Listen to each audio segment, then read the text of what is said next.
Most Elvis fans recognize this footage from 1957, but do you know the history and a legacy that lingers on still today? I used to laugh, but now I'm the same. Take a look at a brand new. Hey and welcome to another PATE&PLACE. So glad you're watching these videos. I'm so glad you're enjoying them. Today I think I found another story that I think you're going to be interested in. So guys, I was rereading through one of my favorite Elvis books recently, and Billy Smith mentioned the Elvis Presley Youth Recreation Center. Guys, I've read over that story thousands of times, but this time the Elvis Presley Youth Recreation Center stood out to me. And I thought we'd research that a little bit, and boy did I find out more than I ever expected. Woo! Let's dive right in. September 27th, 1957. Elvis appears at the Tupelo Fairgrounds. But for a moment, let's go back 1 year earlier. On September 26, 1956, Elvis receives a hometown welcome when he performs at the Mississippi-Alabama Fair, the same place he performed Old Shep at the age of 10.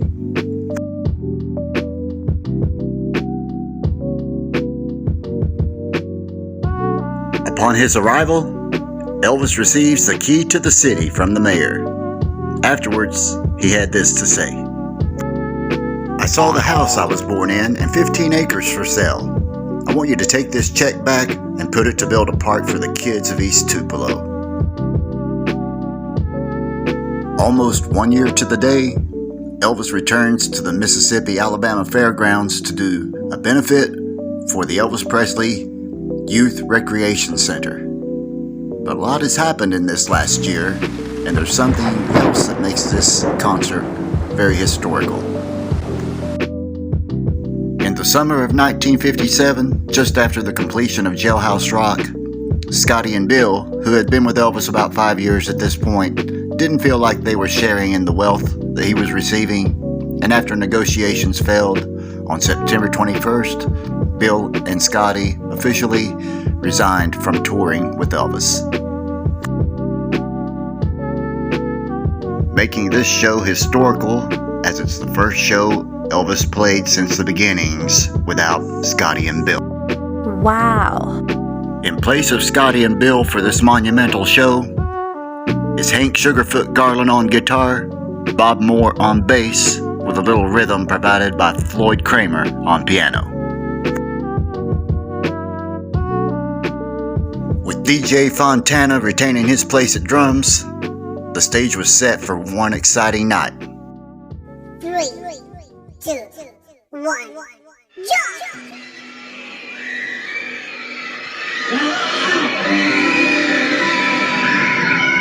As a great philosopher once said,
$15,000 more donated from that concert, they broke ground on the Elvis Presley Youth Recreation Center.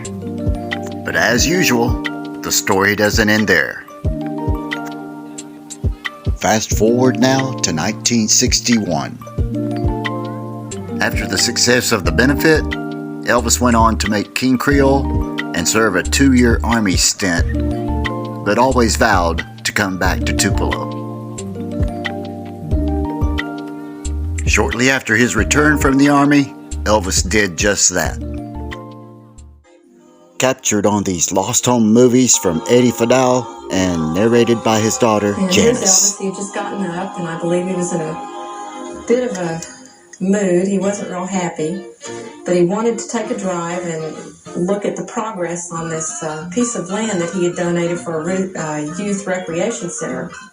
So he was telling everybody about it, and they drove probably for about an hour. And they get to the place where this recreation center is supposed to be, and the sign's falling over. And Elvis just thought that was hysterically funny, that he had built this place up, you know, here was going to be this youth center, and he had given the money for it, and they get there and the sign's not even standing. And he just thought that was hysterical. So he and his guys got out there, and they tried to lift it, and they couldn't. It fell back down, and that was even funnier. And then some other guys came along and helped him, and I don't know if they ever got it to stand that day or not, but that really brightened his mood. He thought that was pretty funny.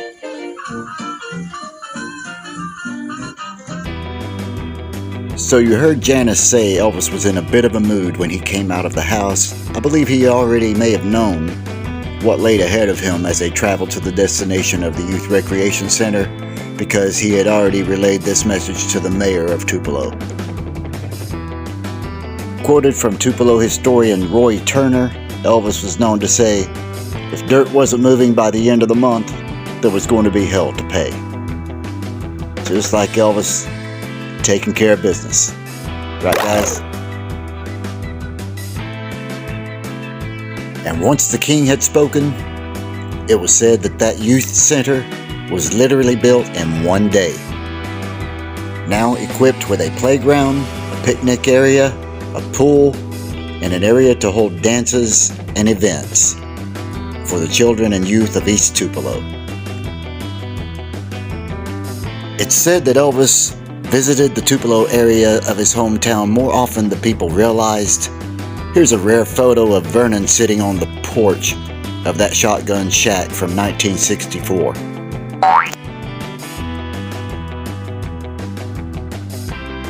While fans could visit the outside structure of the birthplace of the King of Rock and Roll, it wasn't until 1971 that it was restored and opened to the public.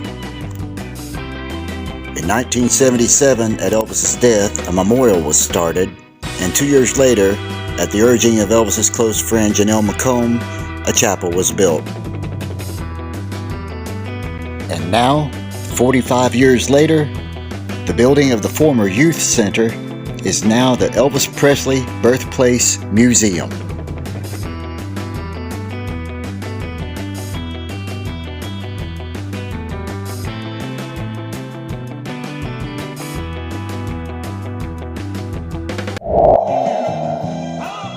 That's it, guys. How about that? Elvis history that we're still walking today and didn't realize that it goes all the way back to 1957. Hope you've enjoyed this episode of PATE&PLACE. Subscribe, like, share, keep smiling, and keep rocking.